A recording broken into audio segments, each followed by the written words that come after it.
मसीह खुदा में आप सबकी सलामती हो। और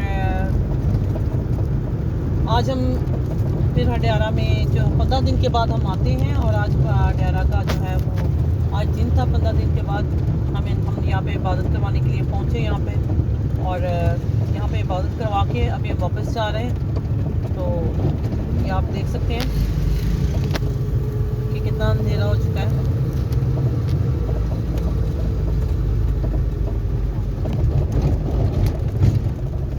आप सबकी दुआओं की ज़रूरत है ताकि हम सबको अपनी दुआओं में याद रखें, ताकि हम सब जो है वो इसी तरह खुदा उनकी खिदमत को जाए इसी तरह करते।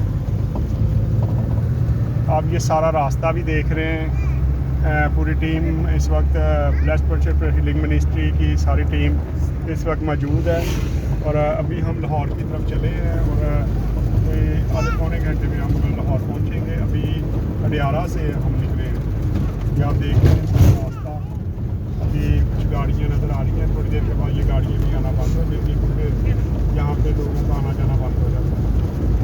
आप लोग इस तरह दुआ किया करें कि खुदा में अपने जलाल के लिए ऐसे इलाकों में लेता जाए, लेके जाए और अपने जलाल के लिए इस्तेमाल करें। God bless you.